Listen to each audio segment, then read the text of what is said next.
Assalamualaikum warahmatullahi wabarakatuh.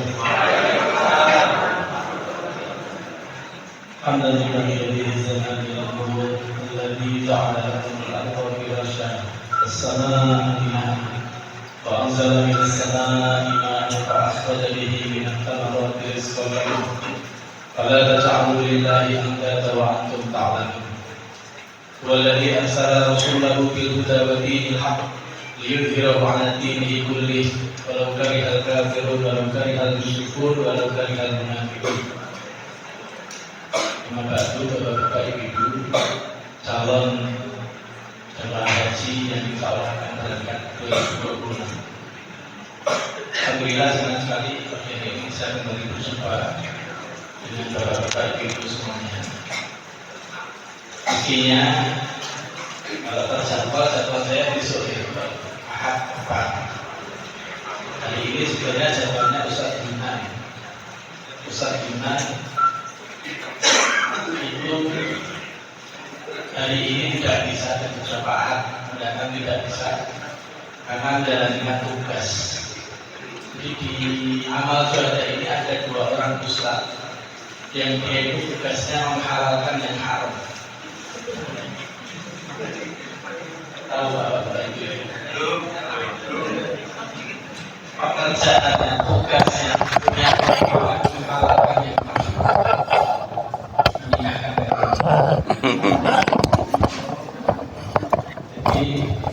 Jadi naik Ustaz Miftahul Hakim LC dan Ustaz Yunan Hidayat MAG. Ini video kedua ini, makanya harus dicari betul pas hari Ahad yang tidak haram itu kosong. Amat gitu. Ini sudah mulai. Alhamdulillah lihat. Jadi ini nanti materinya adalah manasik umroh. Yang sebetulnya manasik umroh itu dipecah menjadi 2, Ahad ini dan Ahad depan. Akan tapi saya berusaha bisa selesai di Ahad ini, biar Ahad depan Ustadz saya sudah kontak, mudah-mudahan sih tidak ada hal ya. Ahad depan akan diisi oleh Dr. Arif Zuhal Amin, spesialis anestesi, akan menyampaikan terkait dengan regulasi persyaratan kesehatan haji yang terbaru. Itu salah satu pembimbing kita, kebetulan anestesi. Nah, qadarullah kalau anestesi itu kalau tidak pernah terjadwal ya, operasi itu kadang-kadang ada ini. Nah, mudah-mudahan panjenengan doakan tidak ada operasi dadakan sehingga Ahad depan bisa ke sini gitu ya. Beliau ngastanya di rumah sakit UNS gitu ya, anestesi gitu. Anestesi kan nggak bisa disatukan, dok ada kecelakaan gitu langsung jalan. Nah, Ahad depan ini penting juga biar nanti menyampaikan termasuk juga persiapannya, berarti biar lolos istitoah seperti apa. Nah, sekarang istitoah itu tidak hanya sanggup melunasi tapi juga nanti ada syarat kesehatannya. Dan nanti setelah itu juga panjenengan bisa berkonsultasi dengan beliau. Makatan ya Bapak Ibu ya. Mohon izin hari ini saya sampaikan materinya adalah bimbingan manasik umroh. Yang sudah pernah tindak umroh mohon angkat tangan. Bapak dulu. Pak Safrudin 1, 2, 3, 4, 5, 6, 7, 8, 9, 10. Ibu-ibu 1, 2, 3, 4, 5, 6, 7, 8, 9, 10, 11, 12, 13. Alhamdulillah berarti sudah banyak yang punya pengalaman. Berarti tidak perlu disampaikan ini. Nanti ada umrohnya sama, umroh haji dan umroh untuk haji dan umroh untuk ibadah umroh itu sama, tapi nanti kita akan sampaikan. Mudah-mudahan nanti bisa diterima dengan sebaik-baiknya sehingga nanti bisa dilakukan. Umroh yang dilakukan ini nanti adalah umroh paket ibadah haji. Jadi jamaah haji Indonesia ini mostly hampir mayoritas, hampir semuanya itu, meskipun mungkin ada 1-2, nanti akan menjalankan haji tamattu. Sudah disampaikan ya pertemuan sebelumnya. Haji tamattu apa Pak Bu? Tangi? Bukan. Haji tamattu itu haji kepenak, haji seneng-seneng. Tamattu itu aslinya artinya itu santai, senang, riang gitulah. Kenapa? Karena haji yang paling mudah itu haji tamattu. Kalau panjenengan itu nanti hajinya haji ifrad, itu masya Allah, berarti umrohnya ini berikhram nggak boleh dilepas sampai nanti selesai musim haji. Kinten-kinten sanggup apa mboten Pak? Tapi tidak nyembelih dam, ngirit nggak nyembelih dam kan itu kan, karena hajinya ifrad. Nah nanti mudah-mudahan sudah dijelaskan. Baik, kita langsung masuk materi karena ini juga waktunya terbatas. Nanti harus segera pengajian dengan teman-teman angkatan 2025. Monggo bisa masuk ke sini Pak Heri, Pak Fedli, di depan sini Pak. Nanti kan kalau ada yang tanya-tanya 25 semuanya masuk, tidak apa-apa. Sini, alumni, Mas Sumarno, semua tidak apa-apa. Di depan sini, nanti saya minta praktek ini, lulus tenan apa ora gitu ya. Saya sudah bawa kain ihram biar nanti dipraktekkan gitu nggih, Bapak-bapak nggih. Nek ra iso nganggo ihram berarti remedi. Nah, nanti saya praktekkan yang mudah dan cepat. Insya Allah akan dibantu teman-teman. Prinsipnya ini Bapak-bapak, Ibu-ibu, dalam haji umroh itu ada satu dalil yang harus kita perhatikan. Khudhu anni manasikakum. Ambillah dariku Nabi Muhammad manasik-manasik yang kalian kerjakan. Jadi manasik haji, urutannya apa, tata caranya itu sudah ditentukan oleh Rasulullah Muhammad SAW. Tempatnya juga sudah ditentukan. Tidak boleh ngarang, nggak boleh tawaf keliling Ka'bah. Keliling Mangkunegaran boleh enggak Pak Bu? Keliling Mangkunegaran boleh? Boleh, tapi tidak masuk dalam rangkaian umroh maupun haji. Meskipun jenengan keliling Mangkunegaran 70 kali, ya beda dengan tawaf di Ka'bah. Ini manasiknya sudah ditentukan, nggak boleh. Pak Heri cedak alun-alun kidul, aku manasiknya alun-alun kidul. Yaitu olahraga boleh, tapi kalau dianggap sebagai manasik, ketentuannya harus diperhatikan. Kapan, di mana, seperti apa, itu sudah ada ketentuannya. Nah, perkara nanti mungkin ada banyak variasi. Kalau di fikih itu kan, namanya fikih itu kan memang ini ya tuntunan gitu ya. Ada beberapa hal misalnya terkait dengan beberapa madhab tidak ada masalah, tapi manasiknya sudah baku. Pertama, umroh itu adalah berkunjung ke Ka'bah. Nah ini makanya jenengan ke Mangkunegaran tidak termasuk umroh. Ke Monas, ngelilingi Monas juga tidak termasuk. Untuk melakukan serangkaian ibadah dengan amalan-amalan yang telah ditetapkan. Nah, ini sudah tertentu, tempatnya tertentu, amalannya juga tertentu. Ini umroh. Haji juga demikian. Kemudian apa keutamaannya umroh? Ngopo toh data umroh barang? Nah ini panjenengan yang kemarin tindak umroh sebanyak 25 orang ini, kenapa? Apa motivasinya pergi umroh?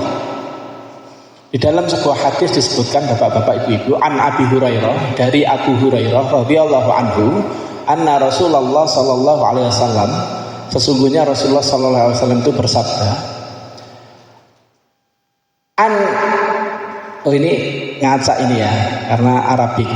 Nah, jadi Dari umroh, langsung saya baca terjemahannya ya. Dari umroh yang satu ke umroh yang lain, kafaratun lima bainahuma. Mohon maaf ini Arabiknya ngacak ini. Jadi karena komputernya ndak Arab, dikasih Arab, ini jadi ngacak ini. Bacaannya enggak seperti itu harusnya. Tapi insya Allah saya hafal, saya terjemahkan gitu. Dari umroh yang satu ke umroh yang lain, itu kafaratun bainahuma, menghapus dosa-dosa di antara keduanya. Pelebur dosa.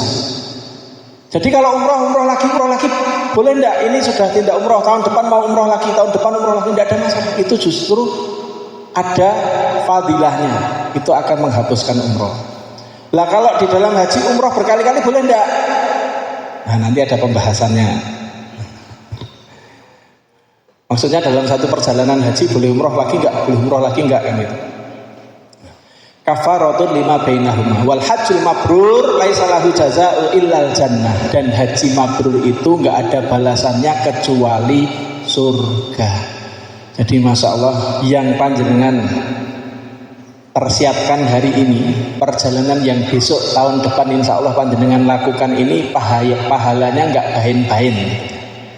Satu, pahala umrah itu menghapuskan dosa.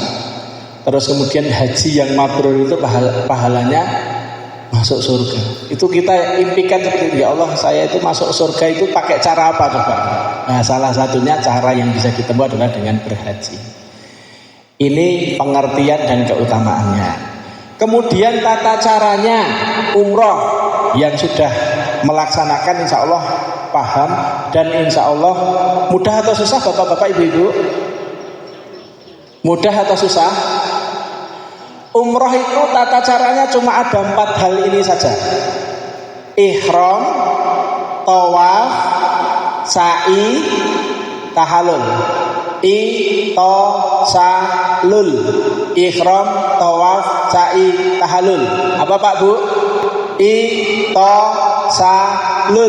Ihram, tawaf, sa'i, tahallul. Ihram, tawaf, sa'i, tahallul. 4 ini saja. Sudah hafal? Nanti kalau ujian bisa ya. Ihram, tawaf, sa'i, tahallul. Dah ini saja. Umroh itu kegiatannya, amalannya 4 ini. Amalannya 4 ini. Nah, mana yang amalannya 4 ini. Ihram. Nah ini, monggo Pak. Sinten yang mau praktek ini? Disiapkan dulu sambil saya jelaskan. Ihram. Nah, ihram itu adalah memulai rangkaian manasik umroh maupun haji dengan menggunakan pakaian sesuai dengan ketentuan dan melafalkan niat. Itu namanya ihram. Nah, kalau laki-laki pakaian ihram itu seperti ini. Ada 2. Panjenengan pakai Pak, yang bawah Pak, coba Pak. Lulus apa ora iki? Disoteng niki Pak. Nek ra iso ora lulus iki. Tapi malah seneng ya. Nah, ini perhatikan Bapak. Nah, ini peragaan memakai ihram yang cara gampang. Nah, ini Pak Heri.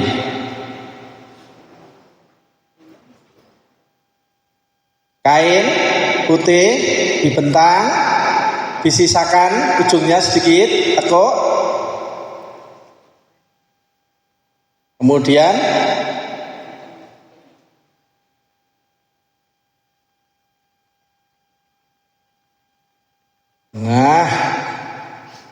terus dipakai menjadi sarung. Ya, ini salah satu cara. Mudah apa susah Bapak-bapak, Ibu-ibu?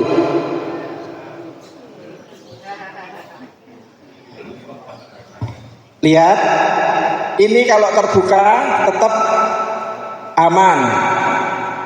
Nah, melangkah Pak, bisa enggak Pak? Lah, yang betul itu dipakai melangkah ini juga auratnya tetap tertutup. Terus ini yang bagian paling tebal itu di depan Pak. Nanti kalau ada serangan mendadak biar. Nah, Terus yang atas, pakaian ihram laki-laki itu terdiri dari 2 helai kain karena ini peragaan, dalamnya masih dipakai. Nanti itu harus dilepas semuanya pakaian berjahit laki-laki, tidak boleh menggunakan pakaian dalam sama sekali. Nah, ini contoh. Lali kita ya. Ini tanpa sabuk.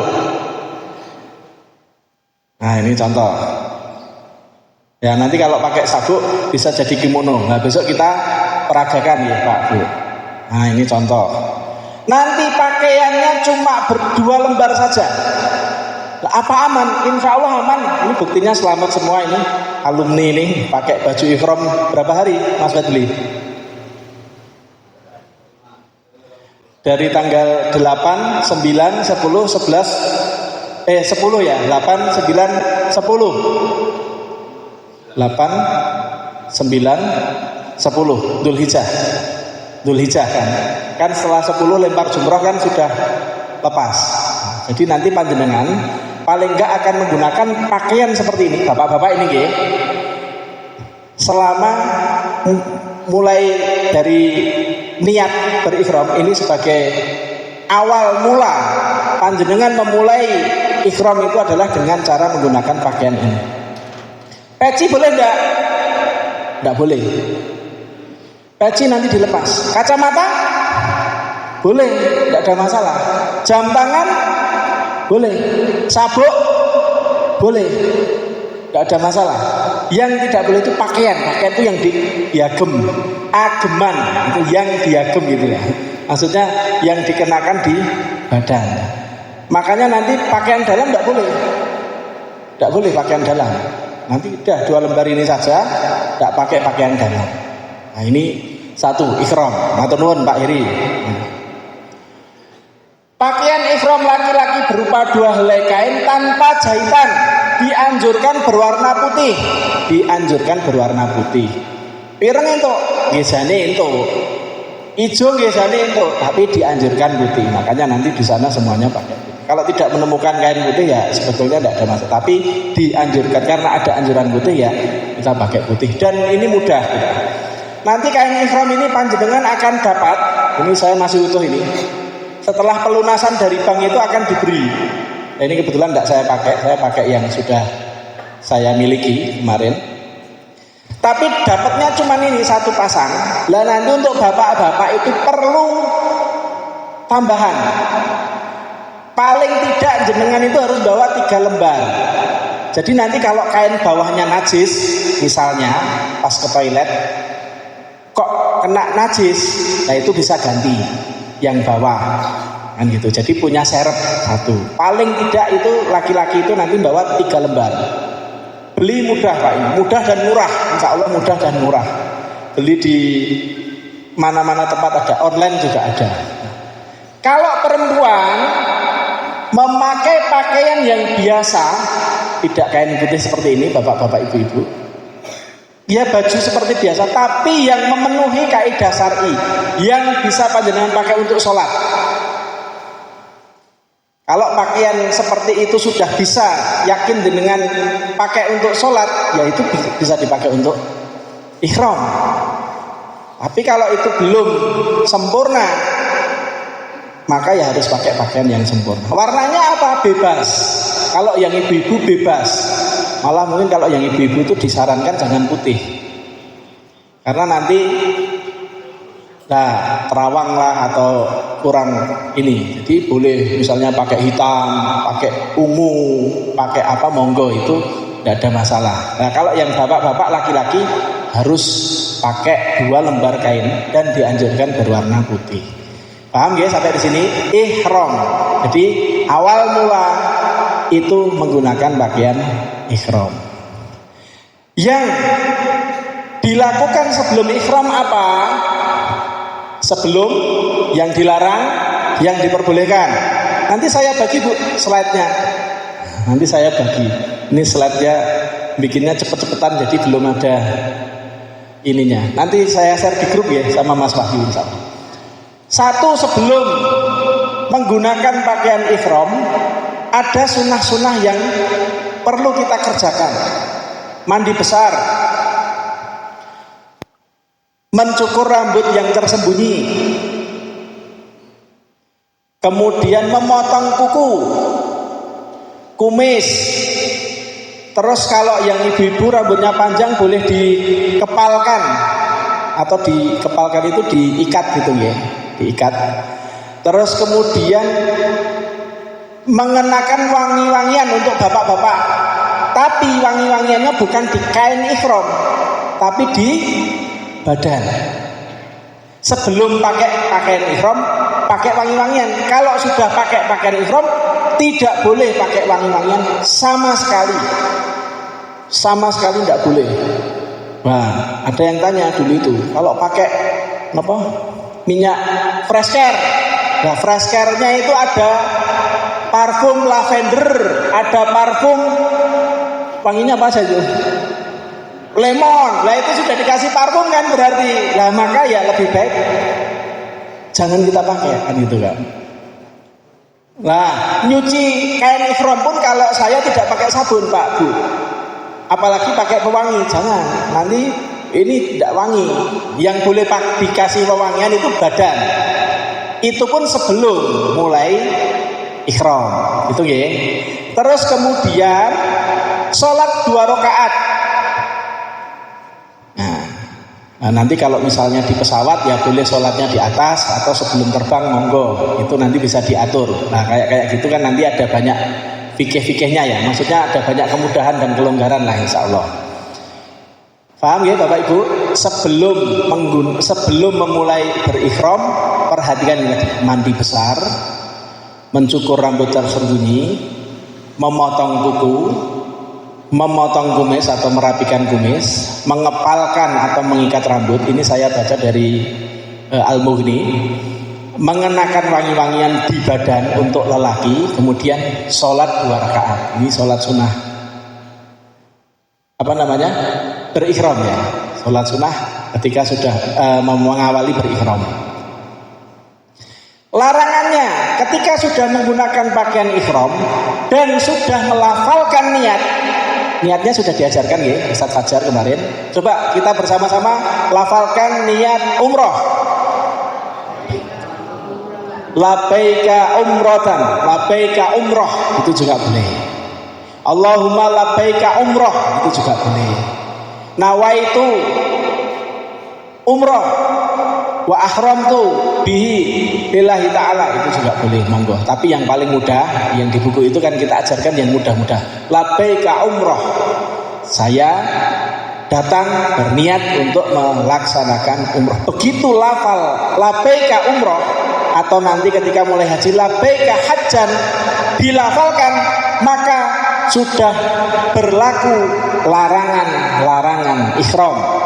Tidak boleh memotong kuku, tidak boleh memotong rambut, tidak boleh menggunakan wangi-wangian, tidak boleh melamar, tidak boleh menikah pada saat berihram loh ya. Kalau setelah musim haji monggo. Tidak boleh tidak boleh berburu. Wah, eneng apa ya, di sana itu banyak burung merpati. Wah, jenengan cekeli dinggoan enggak boleh. Enggak boleh. Makanya di sana burung merpati itu merdeka. Enggak ada yang memburu gitu kan. Tidak boleh memotong pohon. Lewat karo nyoklek-nyoklek iya apa itu enggak boleh. Nanti nyablek lemut. Nah, itu digusah yang saya mau.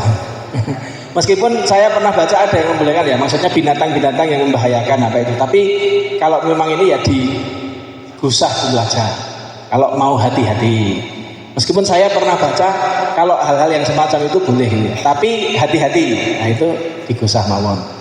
Terus kemudian barang temuan. Bahkan mereka mungkin enten real, enten jam, enten sandal, enten nopo-nopo, tidak boleh diambil. Kita sedang berihram, itu tidak boleh.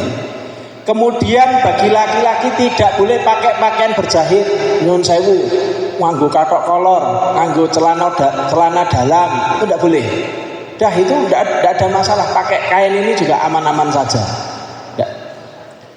Pampers Kalau alasan medis kesehatan, ada yang sakit dia itu keluar terus, itu sependek yang saya tahu dibolehkan. Tapi kalau bukan alasan medis sih sebaiknya tidak. Deker lutut saya pernah tanyakan kepada Ustadz, boleh. Karena untuk ini ya, misalnya lututnya memang sakit, terus dia pakai kan itu boleh. Gips, misalnya tangannya patah, boleh. Pompo eneng, ada.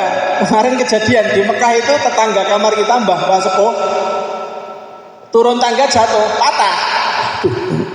Ya terus di sana kan harus di gip, misalnya kan begitu. Nah kalau dalam posisi ihram, sebelum ihram digip ya itu boleh dipakai, bukan terus harus dilepas gipnya enggak. Ya. Tidak boleh pakai penutup kepala, peci, topi, kupluk, termasuk jenengan kerudungan pakai kain, wah panas, lah itu jangan. Kalau lupa diingatkan segera istighfar, astagfirullah. Nek ngeyel dam. Ora apa-apa kur kaya ngene lah, itu berarti jarak kan itu kan. Berarti memang melanggar. Dia melakukan pelanggaran gitu kan dengan sadar kan itu kan. Nah, kalau payung boleh Pak, kan nggak dipakai. Payung boleh, kecuali payungnya Pak Mufti. Payungnya Pak Mufti itu pakai topi gini ya. Nah itu caping, itu nggak boleh. Kalau payung boleh. Nah ini yang dibolehkan. Ini saya tulis di sebelah kanan. Pakai cincin, pakai sendal, pakai jam tangan, pakai earphone kayak gini nih. Terus pakai kacamata, pakai sabuk. Saya ngantongi dompet saya berjahit, nggak ada masalah. Perban, gips, terus nyiram kepala, mandi itu juga boleh, tapi nggak pakai sabun karena sedang berikhram.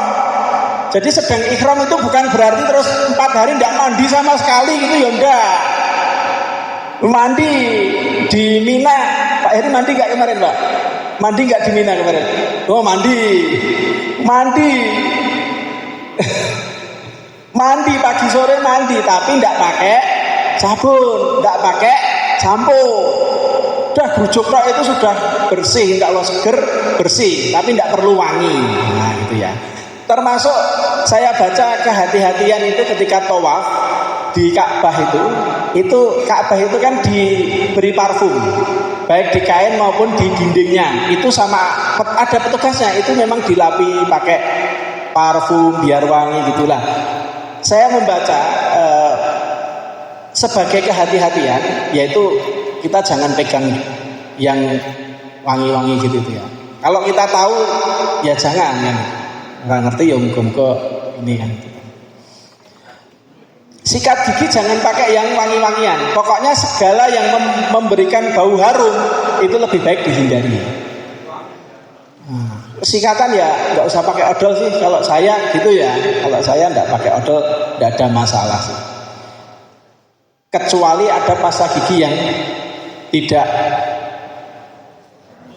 tidak beraroma wangi gitu ya. Ini juga ada apa namanya buat anti matahari itu Pak. Nah sunscreen itu sekarang sudah ada juga yang tidak beraroma wangi, tidak diberi parfum. Nah sekarang itu kan semua kan dikasih parfum Pak.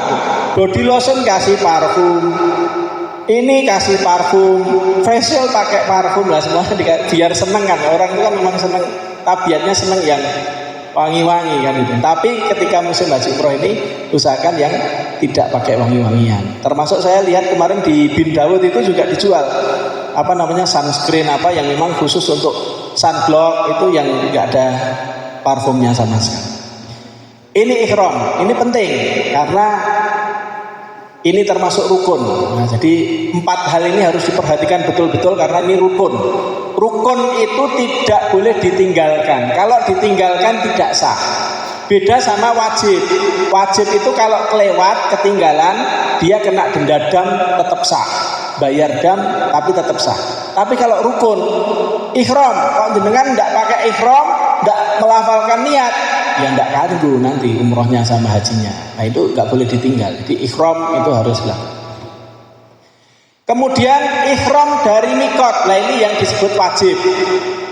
menggunakan pakaian ihram itu rukun, memulai ihram dari mikot, melafalkan itu nggih, labaika umrotan dari mikot itu wajib. Kalau kelewat bayar dam. Nah, mikot itu adalah batas tempat di mana hendak berumroh atau berhaji, yang hendak umroh hendak haji itu harus sudah mengenakan pakaian ihram dan melafalkan niat. Kalau sudah kelewat mikot itu nanti bayar dam. Sah, tetap sah, sudah berihram, sudah pakai pakaian ihram, tapi belum melafalkan niat, sudah terlanjur sampai masuk ke Mekah misalnya, nanti bayar dam kan gitu. Mikot itu ada 5 yang sudah ditentukan ya bapak-bapak ibu-ibu. 1 Dzul Hulaifah atau Abyar Ali. Ini biasanya mikot kalau dari Madinah. Jadi kalau panjenengan itu nanti gelombang 1 terbangnya ke Madinah dulu, berarti nanti akan memulai ihram dari mikot Bir Ali, Abyar Ali atau Dzul Hulaifah. Jadi nanti sudah pakai baju ihram dari hotel, terus kemudian menuju mikot ini. Mikot itu batasnya itu tadi ya Pak Ibu ya. Terus kemudian di situ sholat sunnah 2 rakaat, melafalkan lafal labbaika umroh. Nah, itu nanti dari Dzul Hulaifah. Ada juga mikot yang lain, Juhfah, Yalamlam, Qarnul Manazil, Batu Iraq. Itu ada 5. Nanti itu panjenengan sudah akan dikasih tahu sama pembimbingnya. Oh siap, nanti kita akan menuju mikot misalnya. Nah, termasuk yang kemarin angkatan 2025 ini karena gelombang 2 memakai baju ihramnya di embarkasi, di atas pesawat nanti melafalkan niat umrohnya ketika mendekati Yalamlam itu diumumkan. Bapak-bapak ibu-ibu, 30 menit lagi kita akan melewati Yalamlam. Itu batas mikot kan. Nah, berarti harus sudah memakai dan melafalkan niat sebelum melewati Yalamlam. Itu nanti ada pemandunya insya Allah. Apakah boleh melafalkan niat dari embarkasi? Nggih monggo. Tapi berarti jenengan sudah berlaku larangan ihram sejak dari embarkasi. Meskipun ya tadi afdholiyahnya memang tetap di mikot. Apakah boleh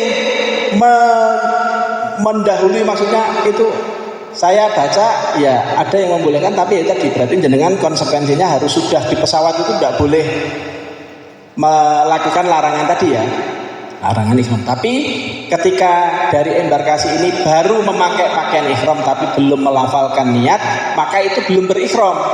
Nah, nanti ketika mulai dari mikot labbaika umroh itu sudah mulai. Nanti saya tunjukkan. Bentar. Oh, enggak bisa diklik. Ihram dari mikot. Dan saya sudah bisa ditangkap ihram. Paham nggih? Menggunakan pakaian ihram, melafalkan niat untuk haji atau umroh atau keduanya dimulai dari mikot. Ini rukun yang pertama, yaitu ihram. Rukun yang kedua yaitu tadi apa? Itosalul, tawaf.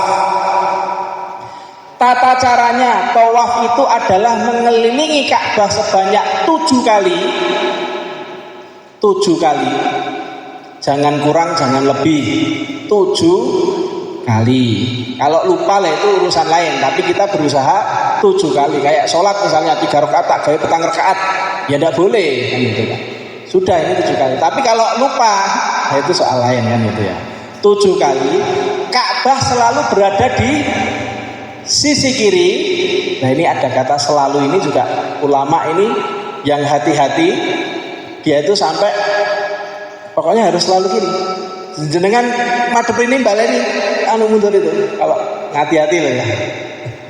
Itu karena harus di kirinya. Jadi misalnya pas muter ini jenengan mendekat ke sini, itu ada yang sampai hati-hati itu enggak boleh, harus tetap di kirinya kan. Nanti kecuali kalau sudah selesai doa mendekat ke Ka'bah atau apa baru boleh. Karena ada kata selalu berada di sebelah kirinya. Putaran bermula dan berakhir dari posisi sejajar dengan Hajar Aswad. dan dilakukan dalam keadaan suci. Ini pengertiannya. Tawaf itu mengelilingi Ka'bah sebanyak 7 kali, di mana Ka'bah berada di sebelah kirinya, artinya putarannya berlawanan arah jarum jam, kemudian diawali dan berakhir dari sejajar Hajar Aswad dalam keadaan suci. Jadi sebelum tawaf itu panjenengan berwudu. Kalau di tengah tawaf itu nanti batal wudunya, panjenengan keluar, wudu dulu, lanjutkan lagi. Ini yang pendapat jumhur itu memang harus dalam keadaan suci. Lah nanti bagaimana caranya? Kalau wudu dengan air yang terbatas boleh enggak? Nanti ada pembahasannya. Misalnya wudu pakai air 1 gelas, itu ada tekniknya, ada caranya gitu. Ada caranya. Kemudian macam-macam tawaf itu saya tuliskan di sini ada 4. 1 tawaf kudum atau tawaf awal, tawaf pendahuluan. Kalau haji itu datang pertama tawaf kudum. Tapi karena kita ini tamattu umroh ya tawaf kudumnya ya tawaf umroh itu jadi satu itu. Itu tawaf kudumnya ya tawaf umroh itu. Tawaf ifadah yang kedua itu ini untuk haji ya. Jadi haji itu nanti ada tawaf ifadah. Ifadah itu rangkaian. Lempar jumroh, tawaf ifadah, menyembelih hadyu, potong rambut, itu satu rangkaian ya. Tawaf ifadah. Kemudian tawaf wada atau tawaf perpisahan, ketika sudah selesai melaksanakan prosesi haji semuanya, mau meninggalkan kota Mekah, kita melakukan tawaf wada. Terus ada juga tawaf sunnah.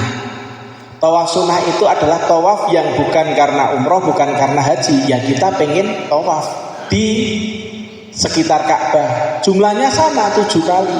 Sama juga dalam keadaan suci. Sama juga Ka'bah berada di sebelah kiri. Kapan itu dilakukan? Waktu luang panjenengan di Masjidil Haram. Misalnya datang penggantinya tahiyatul masjid itu tawaf ini. Makanya kalau saya sih kemarin menganjurkan kepada teman-teman itu memperbanyak tawaf sunnah. Umroh sunnah ora kuat atau mungkin ada hal pertimbangan lain, wah apike rasa dibolehin baleni misalnya begitu, maka yang afdal diperbanyak tawaf sunnah. Bahkan dalam sebuah hadis pernah saya baca, tawaf sunnah itu setara pahalanya itu seperti membebaskan budak. Membebaskan budak itu kalau zaman dulu itu wong jan sing sugih banget. Sugih tok nek ora membebaskan budak ini berarti ora dermawan. Sugih tur dermawan. Lah itu pahalanya tawaf itu seperti itu. Jadi panjenengan itu bisa jadi orang kaya dan dermawan nanti ketika di sana. Memperbanyak tawaf sunnah itu. Bahkan kayak seperti setara membebaskan budak itu kan orang amalannya orang kaya dan dermawan. Orang di duit oke rawa ning di sana bisa jadi orang kaya dan dermawan dengan memperbanyak tawaf sunnah. Macam-macam tawaf itu. Hikmahnya apa? Kita kok berputar melawan arus jarum jam, seolah-olah kita itu dihadapkan kepada masa lalu. Biar ingat jejak-jejaknya Nabi. Biar nyambung dengan sirah-sirahnya Nabi. Oh ini loh, dulu Nabi Ibrahim keroyo-royo mendapat perintah dari Allah Subhanahu wa taala mendirikan Ka'bah bersama Nabi Ismail. Kemudian dilestarikan menjadi satu manasik di dalam haji, dituntunkan oleh Rasulullah Muhammad SAW. Jadi kita itu kayak disuruh iki loh, zaman biyen iki kayak gitu itu kan, napak tilas. Jadi di sana itu jejaknya Nabi Ibrahim, Nabi Ismail, Nabi Muhammad. Gimana? Nah, pondasinya sejak zaman Nabi sebelumnya, Masya Allah. Jadi bukan hal yang itu apa gitu. Enggak, itu ada maknanya. Ini tuh dulu dibangun Nabi Ibrahim. Nah nanti kalau bicara soal itu panjang lagi. Bacaannya apa ketika memulai tawaf? Singkat, pendek, mudah. Bismillahi Allahu Akbar. Tirukan. Bismillahi Allahu, ditambah wa juga boleh, enggak juga boleh. Bismillahi Allahu Akbar. Bismillahi Allahu Akbar. Sudah hafal? Wah, lulus semua. Bismillahi Allahu Akbar. Bismillahi Allahu Akbar. Itu ketika kita memulai tawaf, setiap putaran tawaf kita mulai dengan membaca Bismillahi Allahu Akbar. Kalau Hajar Aswadnya di sana, kita tidak bisa menyentuh Hajar Aswad, tidak apa-apa, bukan suatu hal yang wajib menyentuh Hajar Aswad itu, jadi tidak perlu mati-matian. Pilih hidup-hidupan aja ya, nggak usah mati-matian mencium Hajar Aswad karena itu tidak wajib dan tidak harus. Cukup memberi isyarat Bismillahirrahmanirrahim. Ada yang dicium, ada yang enggak ada masalah. Kalau saya biasa Bismillahirrahmanirrahim. Nanti langsung kita mulai bacaannya ini. Lah terus bacaan ketika kita dalam putaran tawaf apa? Saya tuliskan di situ, di dalam setiap putaran tawaf itu boleh membaca zikir. Misalnya subhanallah walhamdulillah wala ilaha illallah wallahu akbar. Ini bacaan zikir, boleh. Subhanallah walhamdulillah wala ilaha illallah wallahu akbar. Ini yang paling gampang. Sudah bisa semua? Mari bareng-bareng. Subhanallah walhamdulillah wala ilaha illallah wallahu akbar. Ulangi itu terus juga boleh. Sampai ratusan kali, sampai ribuan kali juga tidak ada masalah. Bismillah. Dimulai Bismillah Allahu Akbar, kemudian Subhanallah walhamdulillah wala ilaha illallah wallahu akbar. Tapi kalau gitu tok bosan Ustaz. Oke, boleh membaca bacaan Quran. Panjenengan misalnya baca juz 30 Bismillahirrahmanirrahim. Amma yatasaalun 'anin naba'il 'adzim alladzi hum fihi mukhtalifun kalla saya'lamun thumma kalla saya'lamun alam naj'alil arda mihada wal jibala autada wa khalaqnakum azwaja wa ja'alna naumakum subata wa ja'alna al-laila libasa wa ja'alna an-nahara ma'asha, dan seterusnya sampai akhir. Qul huwa ta'ala boleh. Qul huwallahu ahad Allahus samad lam yalid wa lam yulad wa lam yakul lahu kufuwan ahad. Boleh bacaan Quran boleh. Atau membaca doa-doa sesuai dengan hajat keperluan juga boleh. Allahumma arinal haqqa haqqa warzuqna tibaa wa arinal batila batila warzuqna ijtinaba wa arinal batila batila warzuqna ijtinaba. Terus doa lain lagi, Rabbi firli wali walidayya, doa untuk orang tua boleh, doa untuk yang panjenengan hafal boleh, doa untuk anak boleh. Atau doa-doa putaran sesuai bimbingan yang di buku itu, mengacu pada bukunya Kemenak.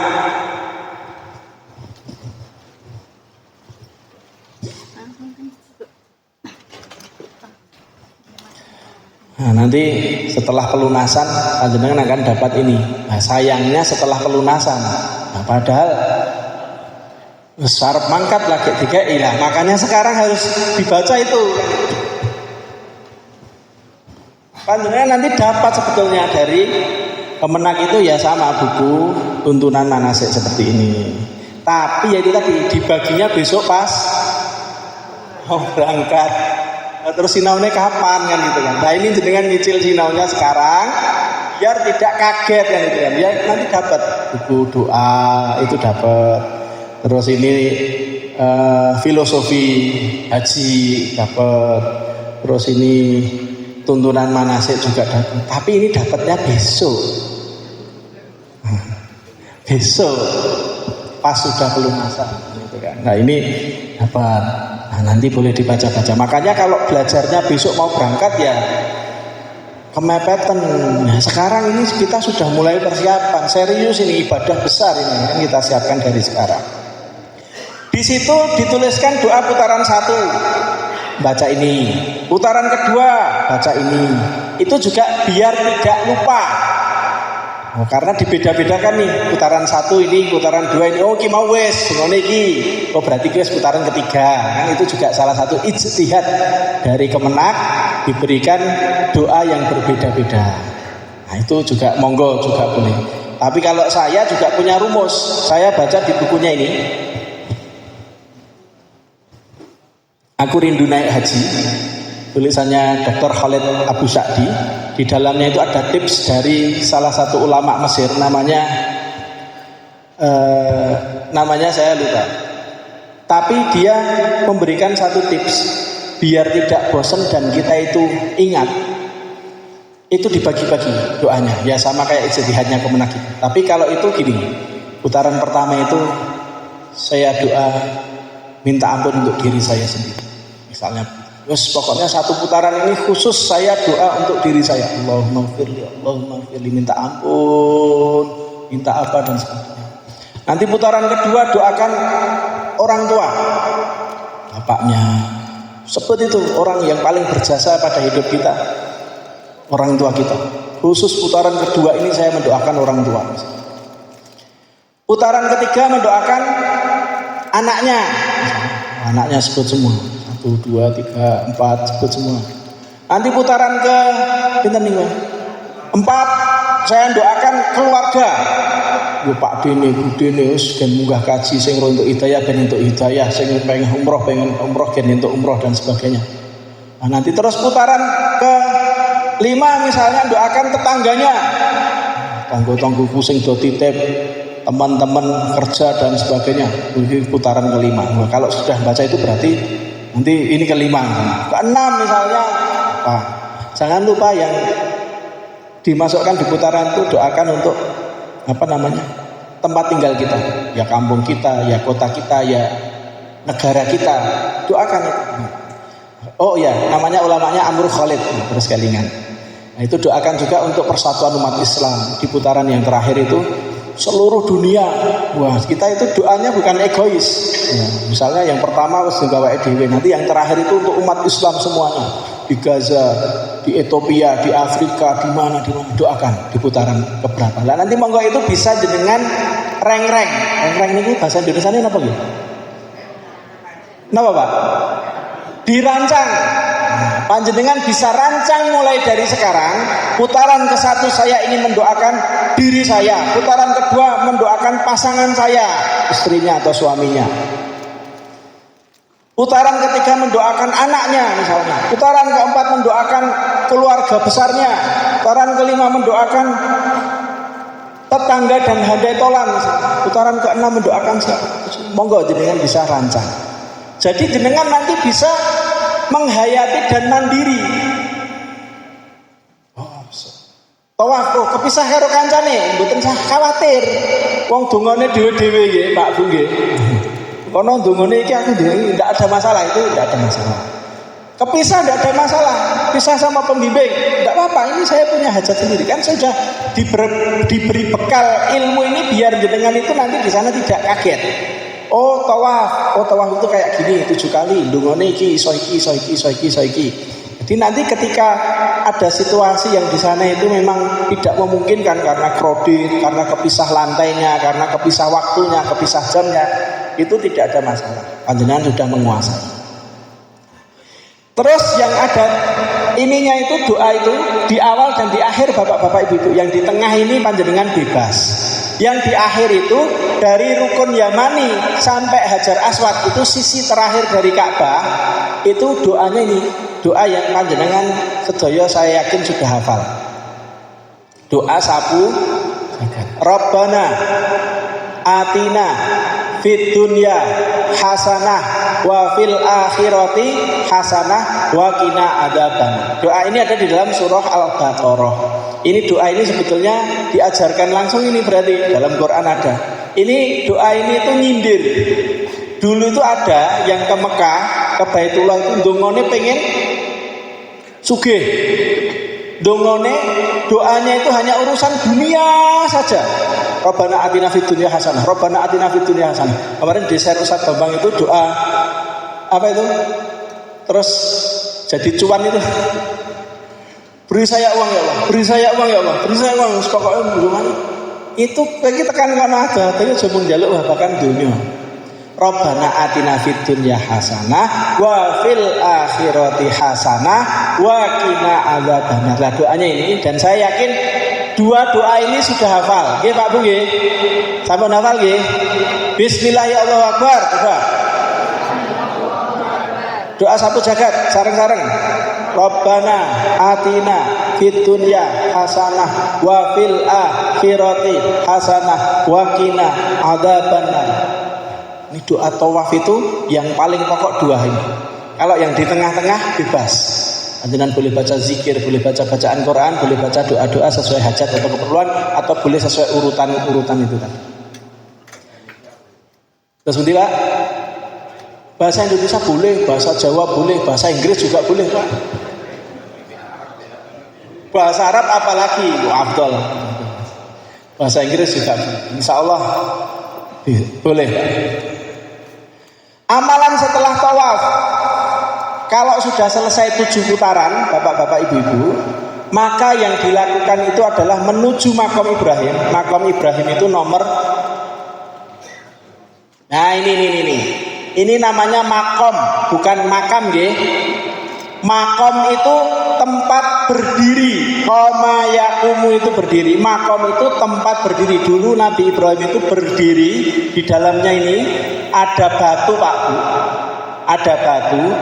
Ada bekas tapak kakinya Nabi Ibrahim yang dulu berdiri di situ ketika membangun Ka'bah. Namanya makom Ibrahim. Jadi setarnya dari sini, ini Hajar Aswad, ada garisnya hijau. Di pinggir sini juga atas itu ada lampunya hijau. Panjenengan startnya mulainya dari sini, jangan dari sini, jangan dari sini, jangan dari sini. Mulainya dari sini, ini Hajar Aswad nomor 1 ini. Bismillah, Allahu Akbar. Putar 7 kali. Nah, ini rukun Yamani nomor 9 ini, bapak-bapak, ibu-ibu. Dari rukun Yamani ke Hajar Aswad ini panjenengan baca doa 1 jaga tadi. Rabbana atina fid dunya hasanah wa fil akhirati hasanah wa qina adzabannar. Kalau di lantai 1 mungkin bisa baca 2 atau maksimal 3 kali. Kalau nanti di lantai atas Rabbana atinya bisa diulang 7 sampai 10 kali. Panjang. Ya kan di atas itu ini. Berarti penak ngerti Pak? Enak di atas atau di bawah? Di bawah dungane mung ping 3, nang dhuwur ping 10. Dulu 2012 itu ada teman satu angkatan saya, guru matematika di Pekalongan itu. Nggak pernah mau diajak tawaf di atas itu. Moh Mas, lah napa Pak kok mboten kersa? Dongaku wis entek, tawafe urung rampung. Apalane wis entek. Iki cek. Loh kan zikir itu tadi boleh diulang-ulang. Subhanallah walhamdulillah wala ilaha illallah wallahu akbar Allah. Itu kan boleh diulang-ulang, masa kentekan donga kan gitu kan. Jadi dia diajak ke atas itu enggak pernah mau. Angkatan 2012. Dulu seangkatan pas haji 2000. Di atas enggak mau. Donga kuntek anune rampung gitu toh. Ya Allah. Nah nanti kalau sudah 7 kali bapak-bapak ibu-ibu panjenengan berjalan itu ke belakang makam Ibrahim di sini. Tapi kalau tidak bisa, bila tidak bisa di belakang makam Ibrahim, boleh di mana tempat di dalam Masjidil Haram, sak kecekele, sak angsale. Di sini boleh, di sini boleh, di atas juga boleh, tidak ada masalah. Tapi kalau memang bisa, itu menuju makam Ibrahim di sini. Sambil menuju makam Ibrahim membaca wattakhidhu, tirukan. Mim maqami Ibrahima musola. Jadi sambil menuju makam Ibrahim, misalnya di belakang sini, ini sudah selesai. Wattakhidhu mim maqami Ibrahima musola, dan jadikanlah makam Ibrahim itu sebagai salah satu tempat sholat. Kita menghadap ke Ka'bah, kemudian sholat sunnah 2 rakaat di belakang makam Ibrahim kalau bisa. 2 rakaat. Rakaat pertama surat pendeknya membaca surah Al-Kafirun. Pun hafal? Sampun hafal? Kalau belum dihafalkanlah, cuman pendek kok. Ampun walek-walek tapi ya. Kul ya ayyuhal kafirun ini surat kalau jenengan enggak khusyuk, enggak konsentrasi, suara rampung-rampung. La butuh mata butuh baleni meneh rantai entek. Kalau enggak khusyuk, enggak konsentrasi bisa enggak selesai sholatnya. Dikira makmumnya tapi kok dawa men surate gitu. Ternyata ngerampung ke Al-Kafirun ora rampung-rampung. Rakaat pertama surah Al-Kafirun, rakaat kedua surah Al-Ikhlas. Nah ini dipilih ke sing pendek-pendek. Mboten sak nabak, mboten sak alba. Salat 2 rakaat sama persis seperti salat biasa. 2 rakaat, rakaat pertama membaca surah Al-Kafirun, rakaat kedua membaca surah Al-Ikhlas, salam. Terus setelah itu panjenengan minum air Zam-Zam. Nah, minum air Zam-Zam. Air Zam-Zam itu nanti disediakan di luar ring sini nih, di bagian pinggir ada dispenser gitu ya, gentong-gentong gitu. Itu isinya air Zam-Zam. Panjenengan boleh ke sana ambil air Zam-Zam terus minum. Ada doanya nanti diajarkan komplit insyaallah. Allahumma inni as'aluka ilman nafi'an wa rizqan wasi'an wa shifaan min kulli da'in wa saqamin. Minum air Zam-Zam. Kalau saya biasa saya ajarkan ke Pak Heri juga, saya sebelum tawaf itu sudah ngambil air Zam-Zam dulu. Saya pakai botol air itu atau membawa tumbler juga boleh. Saya masukkan tas ketika tawaf, saya sudah bawa air Zam-Zam. Nah, nanti selesai sholat, saya sudah langsung bisa minum di tempat itu tanpa harus ngambil kemana-mana. Saya sudah bawa air Zam-Zam, saya minum. Allahumma inni as'aluka ilman nafi'an wa rizqan wasi'an wa shifaan min kulli da'in. Nanti sebagian sisakan, percikkan di kepala. Kalau sudah kita menuju multazam untuk berdoa. Multazam yang mana Bapak Ibu? Multazam itu tempat antara pintu Ka'bah dan Hajar Aswad. Tempatnya cuman sedikit di sini. Tapi kalau tidak memungkinkan ya sudah dengan doa di mana tempat sholat itu. Doa. Contoh doa di multazam. Nah ini doa di multazam nggih. Oh monggo. Oh ini pengajian. Monggo kalau mau duluan nggih. Syukran jazakumullah khairan. Nah ini Pak Bu. Ini kemarin saya sempat ambil gambar pas doa di multazam. Tapi ini bukan di multazam, ini kanannya pintu Ka'bah. Kalau multazam kirinya pintu Ka'bah. Saya ulangi ya. Loh kok gak keluar? Di sini keluar loh.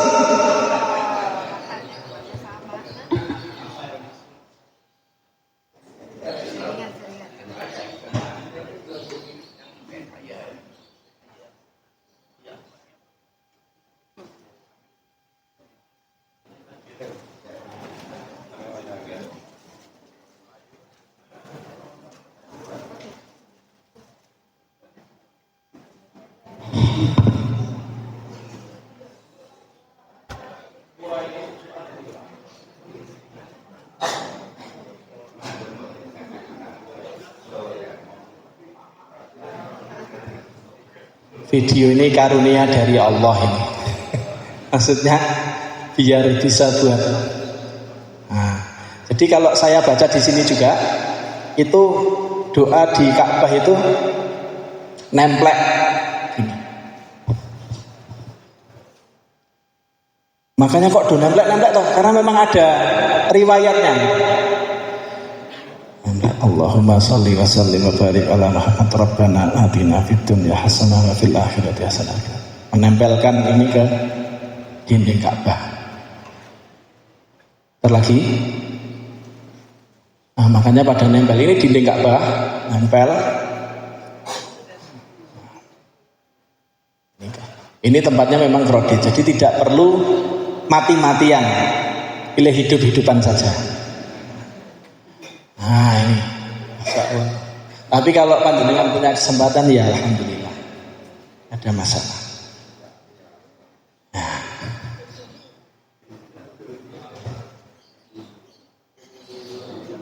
Saya lanjutkan kan sampai sini ya.